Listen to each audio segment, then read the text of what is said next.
3장 1절의 말씀입니다.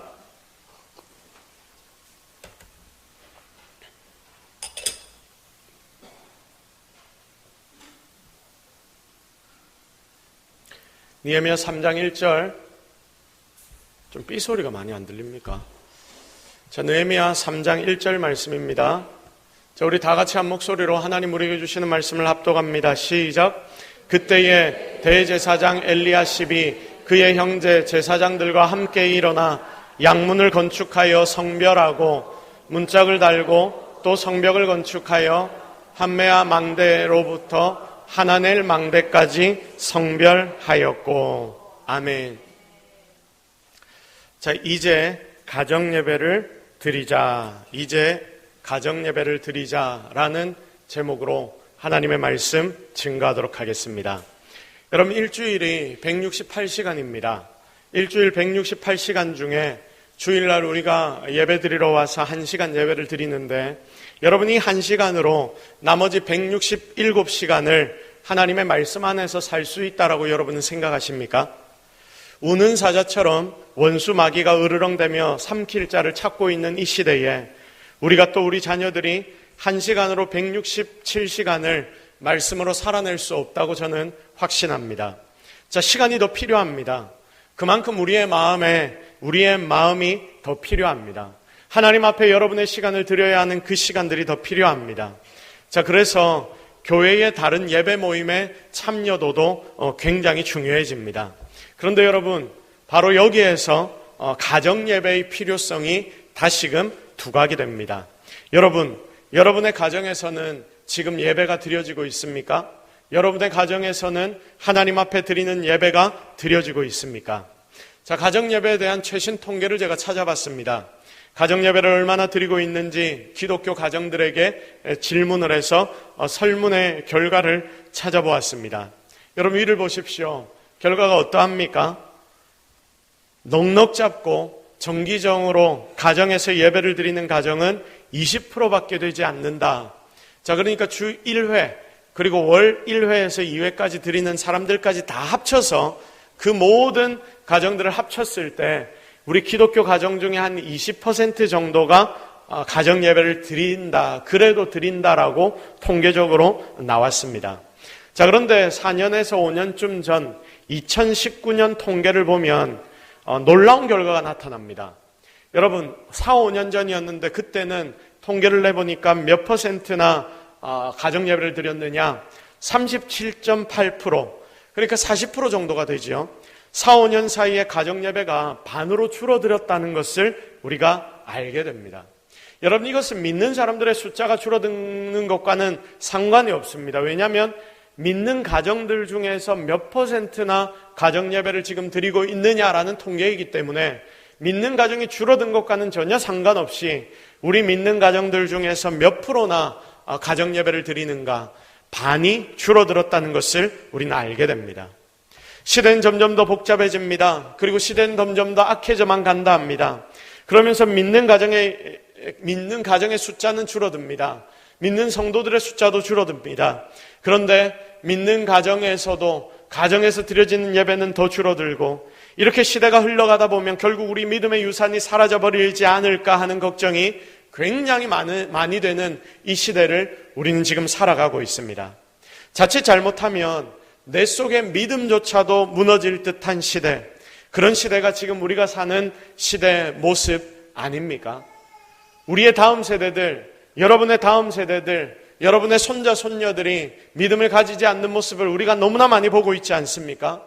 어쩌면 우리 가정에서부터 제대로 이 믿음을 세워가지 않았기 때문에 이런 분위기가 지금 우리 삶에 찾아오고 있다고 생각이 됩니다. 자, 오늘 우리가 묵상하는 느헤미야 시대도 그랬습니다. 그래서 느헤미야도 가정 예배의 중요성을 알았고, 그래서 오늘 그것을 우리에게 가르쳐 주고 있습니다. 잘 보십시오. 느헤미야 시대가 어떤 시대입니까? 나라가 완전히 무너진 시대입니다. 그래서 이스라엘이라는 나라가 사라져버렸고 이스라엘 백성들은 다 바벨론의 포로로 끌려갔던 시대가 바로 그 시대입니다. 그러니 가정도 다 산산조각이 나버린 것입니다. 다들 포로로 끌려갑니다. 그런데 그 포로로 끌려가는 가정들이 제대로 유지가 되겠습니까? 포로로 잡혀가서 한 가정이 같이 포로로 한 집안에 팔려가는 게 제일 좋은 결과입니다. 자, 완전히 모든 게 다 망한 것입니다. 우리 가족이 흩어지지 않고 한 가족의 몽창실이 어떤 다른 집안의 포로로 잡혀가면 좋겠다. 이게 이스라엘 백성들의 소원이었습니다. 자, 그런데 놀라운 일이 벌어집니다. 하나님이 이스라엘을 회복시켜 주신다라고 예언하시고 약속을 하셨는데 드디어 느헤미야 시대에 그 일이 벌어집니다. 나라가 회복됩니다. 포로가 귀환이 됩니다. 그러니 이스라엘 백성들의 가정도 다시금 살아나게 됩니다.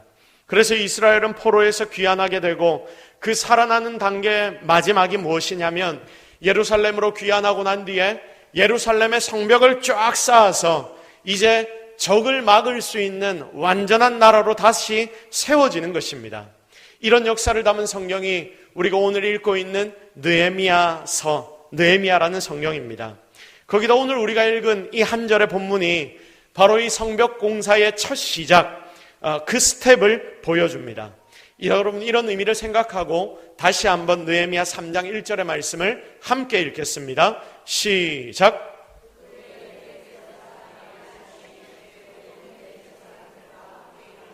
양문을 건축하며 성별하고 문짝을 달고 또 성벽을 건축하여 한메아 망대에서부터 하나넬 망대까지 성별하였고. 아멘. 자, 잘 보십시오. 뭐라고 지금 기록이 되어 있습니까? 성벽이 다시 지어진다라고 했습니다. 오랜 시간 모두가 하려고 했지만 실패했던 그 일, 주변의 역견으로, 주변의 적의 공격으로 성벽을 지으려고 하다가 모두가 다 포기했었는데 그 일을 지금 느헤미야가 다시 시작을 합니다. 그 성벽 공사 시작의 첫머리를 보여주는데 무엇부터 했는지를 이 본문은 우리에게 알려줍니다. 뭐라고 지금 기록이 되어 있습니까? 대제사장 엘리야십이 그 형제 제사장들과 함께 일어났다라고 기록이 되어 있죠. 그리고 뭔가를 건축했다라고 하는데 무엇을 건축했다 합니까? 무엇을 건축했다고 합니까? 양문을 건축했다. 양문을 건축했다. 자, 성벽을 세우는데 기둥을 잡고 여기서부터 여기까지 우리가 성벽을 세운다. 그러니까 이제 여기서부터 여기까지 우리가 기초를 닦자. 여러분, 이것도 중요한데 지금 이 본문을 보니까 이스라엘에서는 가장 먼저 다른 것을 중요하게 생각하며 건축을 했다라는 것을 우리가 알게 됩니다. 자, 그게 문인데 무슨 문이라고 기록이 되어 있습니까? 양문이라고 기록이 되어 있습니다. 그리고 그것을 성별합니다. 거기다가 문짝을 답니다. 또 성벽을 건축하는데 한메아 망대에서 하나넬 망대까지 건축하고 성별했다. 지금 성벽을 세우는 순서들을 쭉 기록을 해놓고 있습니다. 자, 보십시오. 다시 한번 정리해 봅시다. 성벽 건축, 예루살렘의 성벽 건축을 하는데 그 중요한 일을 하는데 제일 먼저 무엇으로 시작했다고 합니까? 양문을 건축하는 것으로 시작했다. 여러분, 이게 그냥 이스라엘 백성들이 짓다 보니까 양문부터 먼저 지은 것일까요? 양문부터 먼저 지은 데는 이유가 있겠습니까? 아니면 그냥 짓다 보니까 여기에서 먼저 시작이 되었겠습니까? 이유가 있었습니다. 그래서 양문이 중요한 겁니다. 양문은 짓는 자들도 특이합니다. 여러분, 일반 백성들이 짓지 않고 양문은 누가 지었다라고 기록이 되어 있습니까? 제사장들이 지었다라고 기록이 되어 있습니다. 자, 그러면 여러분, 양문이 무엇입니까? 양문이 뭘까요? 양이 통과하는 문이다. 자, 양이 왜 통과합니까? 당시에 이스라엘은 하나님 앞에 제사를 지냈습니다. 그때 제사에서 제일 중요한 게 무엇입니까? 제물이지요. 제물이 있어야지 이 제사가 되니까 이스라엘 백성들에게 하나님께 올려드리는 제사에서 제일 중요한 것은 제물이었습니다. 자, 그 제물이 보통은 양입니다. 양입니다. 자, 그래서 양이 들어가는 문, 그게 무엇입니까? 양문이다. 외부에서 제사 드리기 위해서 하나님 앞에 나아올 때, 이스라엘 백성들이 하나님 앞에 나아올 때 양을 데리고 들어와야 되는데 그 양이 지나가는 문, 그러니까 제물이 지나가는 문이 무엇이다? 양문이다. 성벽을 지을 때 제일 먼저 무엇을 지었다는 말입니까? 제물이 들어가는 문을 가장 먼저 이 이스라엘 백성들은 만들었다. 이게 무엇을 의미하냐? 이스라엘에게 제사가, 예배가 다시 제대로 시작되었다. 여러분, 바로 이 말입니다. 이스라엘 백성들이 이 성벽을 쫙 짓는데 하나님 앞에 제사는 우리가 지금부터 드려야 해. 그러니 하나님 앞에 드리는 이 예배의 가장 중요한 제물이 들어가는 문은 있어야 해. 우리가 성벽을 지을 때 그러므로 무엇부터 제일 먼저 지어야 하느냐면, 무엇부터 지어야 한다? 양이 들어가는 이 양문을 먼저 지어야 한다. 이스라엘에게 제사가 다시 제대로 시작된 것입니다. 예배가 다시 세워지고 예배가 다시 회복되었다라는 것을 오늘 이 한 절의 본문은 우리에게 보여주고 있습니다. 지금 느헤미야는 포로에서 귀환해서 돌아왔습니다. 근데 돌아와 봤더니 이전에 왔던 사람들, 그리고 잡혀가지 않고 남아있던 사람들, 그들이 여기에서 뭔가 좀 해보려고 했다가 다 포기했습니다. 왜냐하면 뭔가를 다시금 세우려고 노력하고 이제 이스라엘에 남아있던 사람들이 거기에다가 이제 씨앗도 뿌려서 농사를 지어보려고 하고 성벽도 다시 지어서 뭔가 우리 예루살렘을 다시금 이전처럼 만들어 보려고 하는데, 그때마다 어떤 일이 벌어지냐면 주변에 이스라엘을 공격하려고 하는 이방 민족들이 많이 있지 않습니까? 그 민족들이 이스라엘이 뭔가를 하려고 하면 들어와서 초토화를 시켜버리고 나가버리는 것입니다. 자, 그러니까 계속해서 이스라엘 백성들, 남아있던 사람들, 잡혀가지 않았던 사람들은 이들이 실패한다는 것을 계속 경험하게 됩니다. 모든 것이 새롭게 시작을 하려고 하면 옆에서 방해를 하니까 다 무너져 버립니다. 그래서 이 이스라엘 예루살렘으로 돌아왔던 포로 귀환했던 사람들은 어떤 모습을 보게 되었냐면 다 무너져 있는 예루살렘, 처참한 예루살렘의 모습을 보게 되었던 것입니다. 다 무너져 있습니다. 다 망해져 있습니다. 그러니 여러분, 이 상황에서 시작하기가 실은 더 어려운 것 아닙니까? 아예 처음 시작한다면 우리가 한번 힘을 내서 뭔가를 해보자 라고 말할 수 있는데, 그러니까 이런 여력이라도 있을 것인데, 내가 뭔가를 시도를 했다가 안 되면 여러분 더 좌절되는 것이 인생 아닙니까? 그런 상황에서 지금 느헤미야가 다시 해보려고 사람들을 이끌고 예루살렘으로 들어온 것입니다. 그러니 여러분, 얼마나 할 일도 많고 신경 쓸 것도 많았겠습니까? 다 회복시켜야 하는 거예요. 예루살렘을, 아니 이스라엘 전체를 다시금 회복시켜야 합니다. 그리고 그 속에 속한 모든 백성들의 가정들도 다시금 회복시켜야 합니다. 그런데 이 회복에 있어서 가장 먼저 느헤미야가 무엇을 했는지가 중요한데, 이게 오늘의 본문인 거예요. 이스라엘을 회복시키기 위하여 그 힘든 일을 시작하는데 느헤미야가 무엇을 시작했느냐? 성벽을 건축했는데 그 성벽 중에서도 무엇을 가장 먼저 지었다? 양문을 지었다. 자, 그러니까 그는 제사를, 예배를 회복시키는 것을 최우선시했다. 바로 이것을 우리 이 본문을 통해서 발견하게 되는 것입니다. 사랑하는 성도 여러분, 오늘 우리도 바로 이 진리를 깨달아야 합니다. 나라가 무너지고 흔들리고 내 가정이 흔들리고 망해간다 싶을 때에 여러분도 진짜 예배의 자리로 나와서 예배가 회복되는 그런 은혜가 여러분들의 삶에, 여러분의 가정에도 나타나기를 주님의 이름으로 축복합니다. 그게 진짜 성도가 사는 방법입니다. 예배가 살아야 성도가 삽니다. 예배가 살아야 성도의 가정도 살아납니다. 그래서 예배가 회복되어야 합니다. 오늘 이 시간 여러분 가운데 진정한 예배가 회복되는 은혜가 있기를 다시 한번 주님의 이름으로 축복합니다. 자, 여기서 참 재밌는 말씀이 있는데 요한복음 10장 7절의 말씀을 한번 보십시오. 요한복음 10장 7절의 말씀을 한번 보십시오.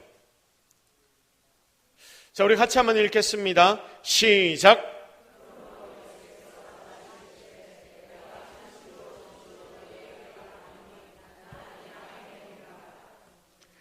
우리 다시 한번 읽어보겠습니다. 시작. 그러므로 예수께서 다시 이르시되 내가 진실로 진실로 너희에게 말하노니 나는 양의 문이라. 아멘.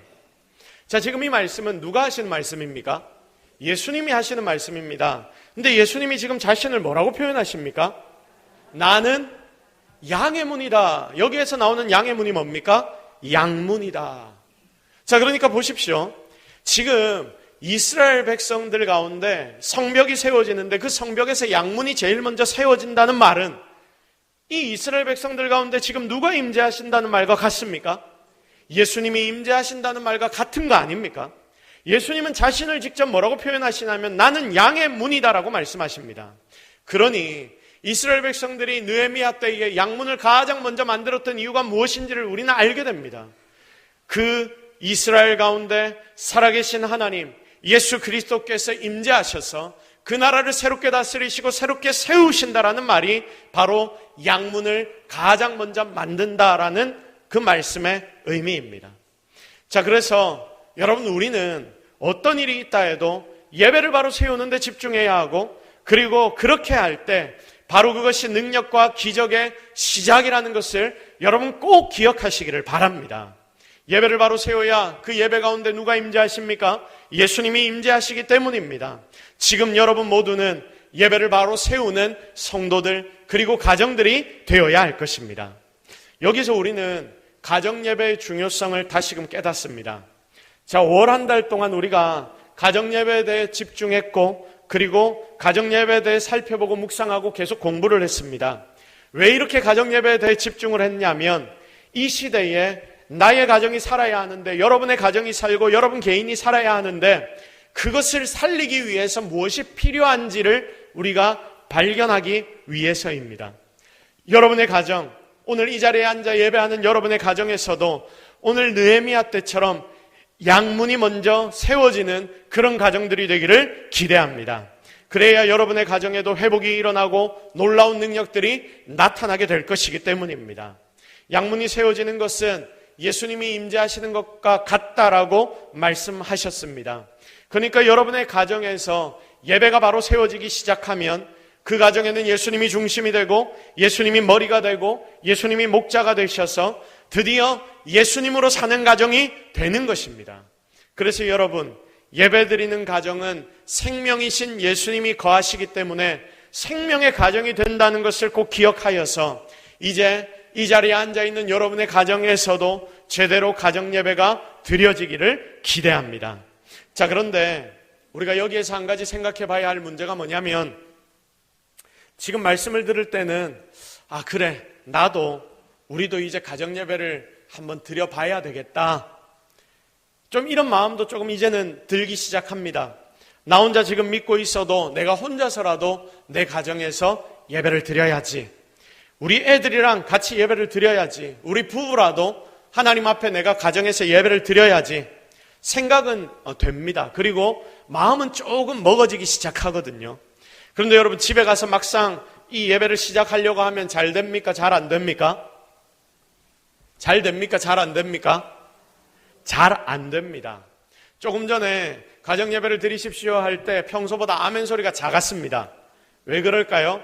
지금은 조금 하고 싶은 마음이 생기기는 하는 것 같은데 집에 가면 또 잘 안 될 것 같으니까, 여기서 아멘 하면 또 하나님 앞에 나중에 안 하면 미안하니까, 아마 그래서 여러분이 아멘도 크게 못하고 대답을 애매하게 했던 거라고 생각이 됩니다. 집에 가서 막상 하려고 하면 잘 안 됩니다. 왠지 우리 남편, 우리 아내, 애들한테 예배 드리자라고 하려니까 좀 그런 거예요. 안 하던가 하려고 하니까 좀 쑥쑥하기도 하고, 또 꼭 하려고 하면 시간도 이상하게 잘 안 맞고 문제도 생기고 부부가 막 싸우고, 그러니까 싸우고 난 뒤에 앉아서 예배 드리려고 하니까 또 껄끄러워서 안 될 것 같고. 자, 그래서 우리가 하나님 앞에 내가 결단하고 해보려고 생각했던 이 마음이 맨날 어떻게 되냐면 풀리는 겁니다. 다 경험해 보셨지 않습니까? 자, 그러면 여러분, 이게 왜 그런지 아십니까? 왜 그럴까요? 왜 그렇겠습니까? 그 이유를 오늘 제가 여러분들에게 알려드리도록 하겠습니다. 자, 가정예배, 예배입니다. 예배를 가정에서 시작하면 누가 제일 싫어합니까? 잘 아시죠? 사단이 제일 싫어합니다. 자, 그래서 사무엘상 말씀을 보면, 사무엘상에서도 보면 7장 7절부터 여러분이 한번 보십시오. 사무엘상 7장 7절. 우리 같이 읽겠습니다. 시작. 이스라엘 자손이 미스바에 모였다 함을 블레셋 사람들이 듣고 그들의 방백들이 이스라엘을 치러 올라온지라. 이스라엘 자손들이 듣고 블레셋 사람들을 두려워하여. 아멘. 자, 사무엘상 7장 7절 보십시오. 이스라엘 백성들이 어디에 모였답니까? 어디에 모였다고 합니까? 미스바에 모였다고 합니다. 자, 미스바가 뭐 하는 곳일까요? 예배하고 회복하는 곳입니다. 하나님께 우리 백성들이 나아가서 다시 한번 회복의 자리로 나아가자. 예배를 회복시키자. 그래서 지금 이스라엘 백성들이 미스바에 모였거든요. 회개 운동이 일어난 장소가 바로 여기입니다. 자, 미스바에 모인 이유는 그러므로 예배 드리기 위함입니다. 자, 이제까지 예배가 제대로 드려지지 않았던 이스라엘 백성들, 이제 우리가 마음을 모아서 제대로 하나님 앞에 다시금 예배를 회복시키자. 그래서 미스바에 전부가 다 모였습니다. 그런데 보세요. 모였다 하는 소리를 듣고 사단이 블레셋 사람들을 사용합니다. 그들이 이스라엘 백성들을 치러 올라옵니다. 예배 드리려고 하는 백성들을 공격합니다. 자, 그렇습니다. 가정 예배를 드려야 되겠다. 우리가 이전엔 좀 드렸는데 다시금 회복해야 되겠다. 아니, 처음 이제 우리가 시작을 해봐야 되겠다. 마음을 먹고 딱 시작을 하려고 하면 사단은 절대로 그런 가정, 그런 개인을 가만히 놔두지 않습니다. 온갖 것으로 공격을 시작합니다. 자, 그러면 여기서 두 가지의 선택지가 있습니다. 두 가지의 선택지가 무엇입니까? 내가 예배를 다시금 드리려고 회복하려고 딱 준비를 했는데, 여러분, 우리가 예배를 드리려고 하니까 사단이 공격을 하는 거예요. 내 마음이 왠지 안 가고 하나님 앞에 나가 예배하려고 하는데 그게 방해가 되고, 여러분, 이런 사단의 공격이 분명히 나타나기 시작합니다. 여러분, 이때 두 가지의 우리가 행할 수 있는 선택지가 있는데, 그 두 가지가 뭐냐면, 첫 번째는 내가 지금 마음먹은 대로 강행한다. 강하게 하나님 앞에 내가 예배드린다. 내 마음이 안 되는데 일부러 내가 예배의 자리에 나온다. 여러분, 이것이고요. 아니면 지금 상황이 안 좋고 내 마음이 좀 안 끌리고 이러니까 상황에 맞춰서 그냥 평소대로 예배 안 드리고 혹시 다른 데 더 좋은 게 있는가 찾아보고 다음으로 미루고, 여러분, 이렇게 넘어갈 것인가? 이 두 가지의 선택지가 우리의 눈앞에 놓여 있는 것입니다. 자, 여러분도 아마 이 모든 일들을 계속해서 경험해 갈 거예요. 자, 그런데 여러분, 그 당시 이스라엘 백성들이 어떻게 했는지 한번 볼까요? 9절 말씀입니다. 9절 말씀 같이 읽겠습니다. 시작.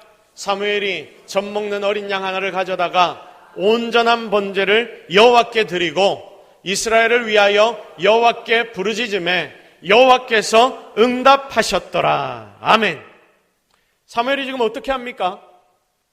지금 적들이 공격해오는 상황입니다. 여기에 가만히 있다가 우리가 몽창실이 블레셋에게 다 죽을 것 같아요. 지금 그런 상황입니다. 그러니까 지금 도망을 치든지 군대를 조직해서 저들과 함께 싸워야 하는데, 사무엘이 지금 뭘 하냐면, 지금 백성들이 미스바에 다 모였다 소리 듣고 블레셋이 공격해 오는데도 불구하고, 이게 무서운데도 불구하고 지금 사무엘이 무엇하고 있습니까? 온전한 번제를 드렸다라고 기록이 되어 있죠. 자, 무엇을 드렸답니까? 온전한 번제를 드렸다. 자, 그렇게 하나님 앞에 제대로 된 예배를 올려드리는 겁니다. 자, 그러니까 어떤 일이 벌어지냐면 이에 하나님이 응답하시는데, 언제 응답하시는지를 잘 보십시오. 10절 말씀입니다. 10절 말씀 같이 읽겠습니다. 시작. 사무엘이 번제를 드릴 때에 블레셋 사람이 이스라엘과 싸우려고 가까이 오매 그날에 여호와께서 블레셋 사람에게 큰 우레를 발하여 그들을 어지럽게 하시니 그들이 이스라엘 앞에 패한지라. 아멘. 자, 사무엘이 언제 10절에 뭐라고 기록이 되어 있습니까? 사무엘이 언제 번제를 드릴 때에. 자, 언제 하나님이 일하시냐면 사무엘이 번제를 드릴 때에, 하나님 앞에 사무엘이 제대로 예배 드릴 때에, 여기 번제는 9절에 나오는 온전한 번제 아닙니까? 바쁘다고 대충 한 게 아니라 정확하게 제대로 하나님 앞에 번제 예배를 올려드립니다. 그 순간 사단은 여전히 막 무섭게 니들 그거 지금 계속하면 내가 죽일 거야, 너희 망할 거야, 이렇게 말하듯이 막 공격을 해옵니다. 그 가장 큰 위기의 순간에, 번제를 드리는 그 순간에 하나님 역시 일하십니다. 큰 은혜를 바라여 블레셋을 패하게 하시는데 하나님이 직접 그 백성을 망하게 만들어 버리십니다. 결국 제대로 예배드린 이스라엘을 하나님은 직접 어떻게 하신다? 승리케 하신다. 승리케 하신다. 우리 다 같이 고백합시다. 하나님이 승리케 하십니다. 시작. 자, 그런데 여기서 끝이 아닙니다. 12절 말씀 한번 보십시오. 12절 말씀 우리 같이 읽겠습니다. 시작. 사무엘이 돌을 취하여 미스바와 센 사이에 세워 이르되 여호와께서 여기까지 우리를 도우셨다 하고 그 이름을 에벤에셀이라 하니라. 아멘. 여러분, 여기 우리가 잘 아는 에벤에셀이라는 단어가 바로 여기에서 나옵니다. 에벤에셀의 하나님, 여기까지 하나님이 우리를 도우셨다. 결국 여러분, 에벤에셀의 하나님, 우리를 도우시는가? 하나님의 도우심이 언제 나타나냐면 오늘 이 본문을 보니까 언제 나타난다라고 말씀합니까? 예배가 드려질 때에, 하나님 앞에 제대로 예배가 드려질 때에, 이 교회 가운데 제대로 된 예배가 하나님 앞에 올려질 때에, 여러분의 가정에서 예배가 회복될 때에, 온전한 예배를 우리 가족이 함께 드리는 그 순간에 하나님은 그 가정을, 그 교회를 도우시고 역사하시고 일하시는 줄로 믿으시기를 바랍니다. 자, 그러므로 여러분이, 그리고 여러분의 가정이 어떻게 해야 합니까? 어떻게 해야 합니까? 가정 예배 안 드려도 됩니까? 안 됩니다. 가정 예배 드려야 합니다. 가정 예배를 드리십시오. 여러분의 가정에 예배가 드려질 때에 놀라운 능력이 그 가정 가운데서 일어나게 될 줄로 믿으시기를 바랍니다. 에벤에셀의 하나님이 여러분의 개인과 가정과 자녀와 모든 가족들을 지켜주실 줄로 믿으시기를 주님의 이름으로 축복합니다. 자, 그래서 오늘은 좀 더 구체적으로 가정 예배를 드리기 쉽게 제가 여러분들에게 설명을 좀 더 더하고 구체적으로 함께 좀 나누도록 하겠습니다. 자, 가정 예배를 막상 드리려고 하면 막막하지 않습니까? 막막하지요. 자, 막막할 것입니다. 그래서 많은 분들이 이런 대답을 합니다. 목사님, 가정 예배 드리려고 하니까 힘들어요. 가정 예배 드리려고 하니까 어렵습니다. 특별히 이 가정의 가장이라고 생각되는 분들은 더 부담을 느낄 겁니다. 여러분, 어렵습니까? 다시 한번 질문 드릴게요. 여러분, 어렵습니까? 자, 대답을 안 하는 이유는 어렵지 않습니다라고 대답을 해야 되지만 그 대답이 잘 안 나와서 대답이 잘 안 나오는 거라고 생각이 됩니다. 여러분, 어렵습니까? 예, 어렵습니다. 예배, 설교도 해야 되는데 예배니까 설교도 어떻게 해야 될지 모르겠고, 또 성경 본문은 어떻게 잡아야 될지 모르겠고, 또 찬송도 뭘 해야 될지 모르겠고, 순서를 어떻게 해서 해야 될지도 모르겠고, 다 모르겠습니다. 그냥 새롭게 하려니까 뭐가 다 어렵습니다. 성도 여러분, 왜 어려운지 제가 알려드릴게요. 어려운 이유가 뭐냐면 안 해서 그렇습니다. 자, 우리 다 같이 한번 고백해 봅시다. 내가 안 해서 그렇다. 시작. 내가 안 해서 그렇다. 여러분, 안 해서 그런 거예요. 다른 이유가 아닙니다. 그래서 저는 오늘 여러분들에게 가정 예배의 지침을 알려드리고 오늘의 말씀을 좀 정리하려고 합니다. 자, 먼저 가정 예배를 여러분이 어렵다고 생각하지 마십시오. 제일 중요한 것이 뭐냐면 오늘 당장 시작하는 것입니다. 우리 다시 한번 따라해 봅시다. 오늘 당장 시작하자. 시작. 오늘 당장 시작하자. 진짜 오늘 당장 시작하기를 바랍니다. 자, 여러분, 먼저 부담을 좀 내려놓으십시오. 세 가지를 제가 여러분들에게 기준을 알려드릴 텐데, 첫 번째가 뭐냐면 가정 예배는 형식이 아니라 사건입니다. 여러분, 이것을 첫 번째로 기억하십시오. 우리 다 같이 한번 고백해 볼까요? 가정 예배는 형식이 아니라 사건이다. 시작. 자, 이 말이 무슨 말인지를 제가 설명해 드리겠습니다. 청교도 시대에 가정의 신앙교육을 굉장히 중요시 여겼습니다. 그래서 어떤 일까지 있었냐면 가정에서, 교회를 다니는 가정에서 가정 예배를 드리지 않는 그런 가정이 있다면 어떤 일이 벌어졌냐면 교회에서 그 가정을 치리했습니다. 어떻게 치리를 했느냐? 수찬 정지까지 명했습니다. 교회 치례에서 출교, 당신은 예수를 이제 더 이상 우리 교회에서 함께 믿지 못합니다 하고 보내버리는 게 출교거든요. 교회를 내보내는 것 외에 수찬 정리만큼 강한 벌이 없습니다. 수찬 정리가 어떤 의미냐면 성찬에 참여하지 못하도록 하는 것인데, 이게 어떤 의미를 가지고 있느냐? 그리스도와의 교제를 단절시키는 의미입니다. 무섭지요. 그 정도로 그 당시 여러분 청교도 시대에는 가정 예배를 안 드리는 게 잘못이라고 생각을 했고, 그래서 그 정도의 심각한 벌을 그 가정에 내렸습니다. 그런 시대니까 얼마나 가정 예배도 빡세게 드려야 됐겠습니까? 여러분, 우리 생각에 그런 생각이 들지요. 근데 당시에 가정 예배 지침서가 있습니다. 그 지침서를 보면 뭐라고 되어 있냐면, 가족이 모여서 성경 한 구절만 읽어도 이것은 이미 가정 예배이다.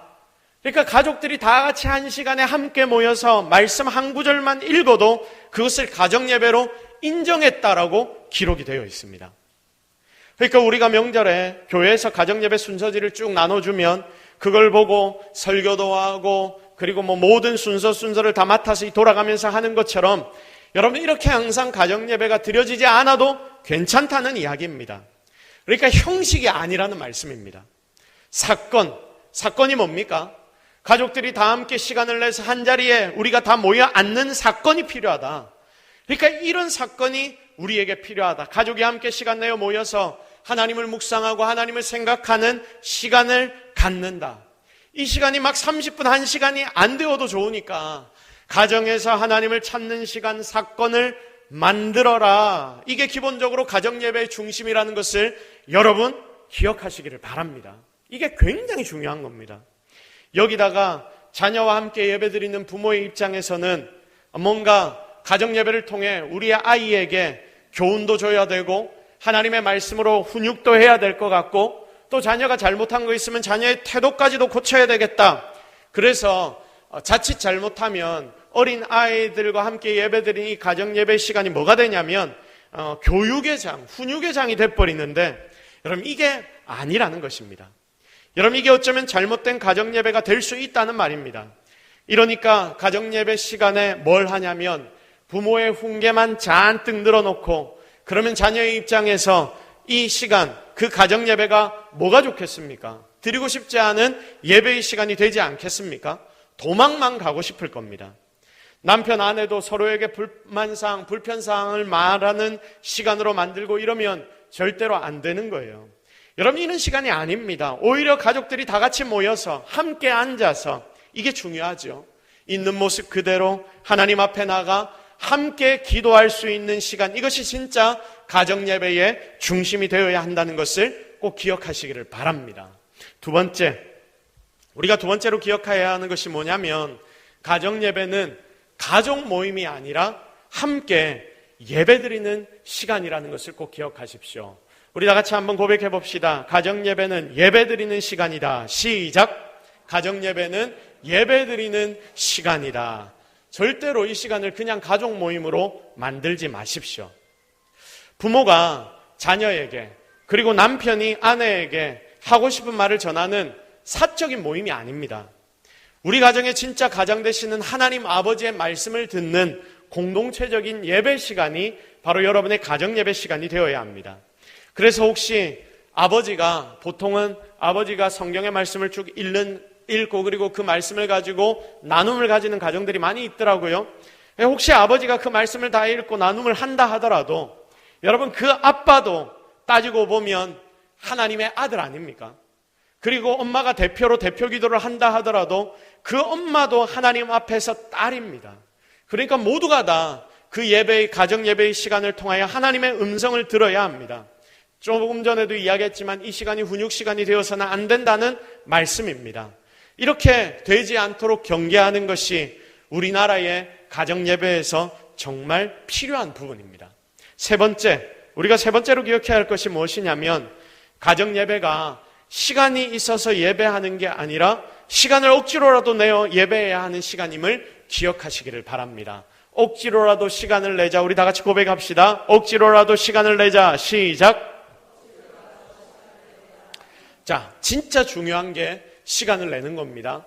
아까 사건을 만들려고 했죠. 시간을 모아서 다 같이 함께 모이는 그 사건을 여러분 만들려고 했습니다. 우리가 믿음의 가정이라면, 그리고 믿음의 가정으로 세워나가려면 이 가정 안에서 하나님을 기억하고 함께 믿음을 지켜나가는 모습이 필요한데 그게 믿는 가정이라고 해도 잘 보이지가 않습니다. 그래서 교회를 오면 다들 거룩한 성도인데 집에 가면 어떻게 되냐면 그냥 세상 사람들과 똑같아지는 거 아닙니까? 그리고 우리 가정에 믿는 사람이 나밖에 없다면 더 이 가정의 중심에 하나님이 거하시도록 더 만들어 가야 하는데, 그러니까 혼자서라도 그 가정 가운데 예배를 드려야지요. 그래서 진짜 이 가정에서 드려지는 예배가 중요하게 되는 것입니다. 이렇게 중요하다면 다들 시간 맞추기 힘들고 어렵다 해도, 바쁘고 피곤하고 공사가 다 망하다 해도 이 핑계 저 핑계를 대면서 드리지 않은 이유를 만드는 것이 아니라 어떻게든지 예배 드릴 수 있게 다 함께 만들어 가야 하는 것 아닙니까? 시간을 억지로라도 내어서 지켜야 하는 우선순위가 바로 여러분의 가정의 예배가 되어야 합니다. 보십시오. 밤 11시에라도 모여 5분, 10분 예배 드릴 수 있지 않습니까? 자기가 급한 일을 있으면 다들 그렇게 하지 않습니까? 밤 11시라도 12시라도 우리가 급하면 할 일을 하지 않습니까? 이것은 시간이 없고 다 같이 모일 시간이 어렵다, 시간을 못 맞춘다는 문제가 아니라 마음의 문제라고 생각됩니다. 우선순위의 문제라고 생각됩니다. 그러므로 시간을 내어서 가정에서부터 이제는 예배를 드리시기를 바랍니다. 여러분, 그러므로 정기적으로 모이십시오. 매일 하면 좋겠지만 매일 하는 거 부담일 수 있습니다. 그래서 일주일에 한 번으로 우리 교회가 성도들이 다 같이 시작했으면 좋겠습니다. 숫자보다 중요한 게 뭐냐면 정기적으로 시간을 정해서 다 같이 정해진 그 시간에 우리 가정의 주인이 하나님이심을 고백하고 감사하는 예배를 드린다는 게 중요합니다.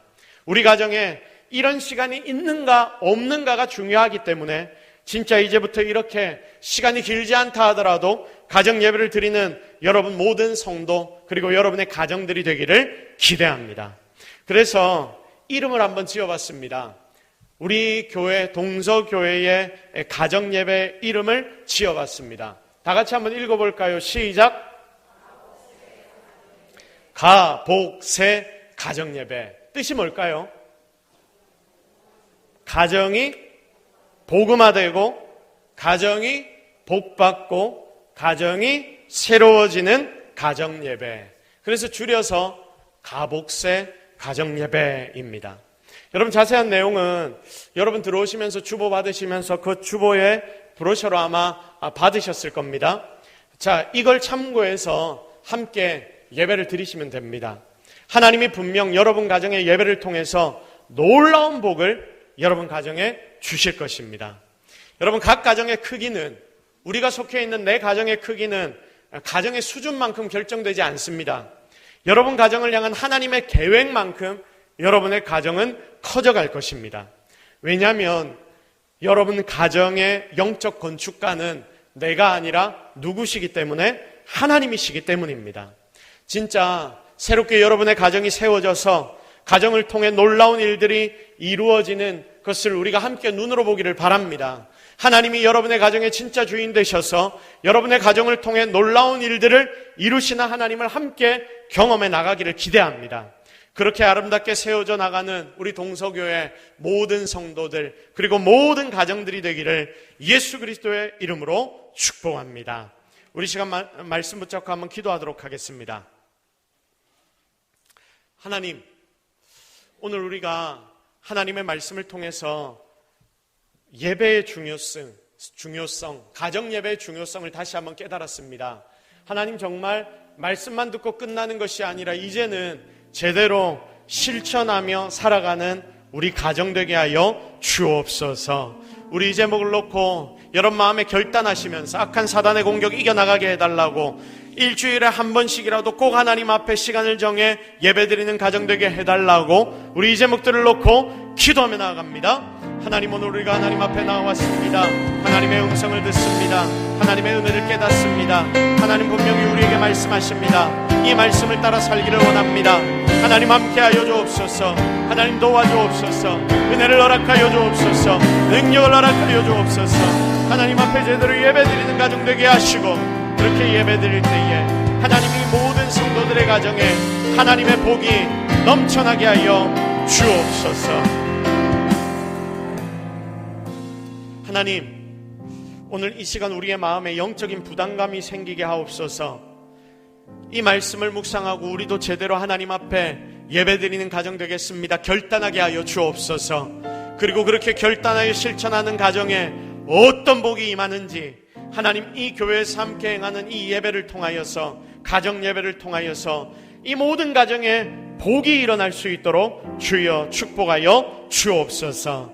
모든 것 다 하나님 은혜인 줄로 믿사옵고 예수 그리스도의 이름으로 기도드립니다. 아멘.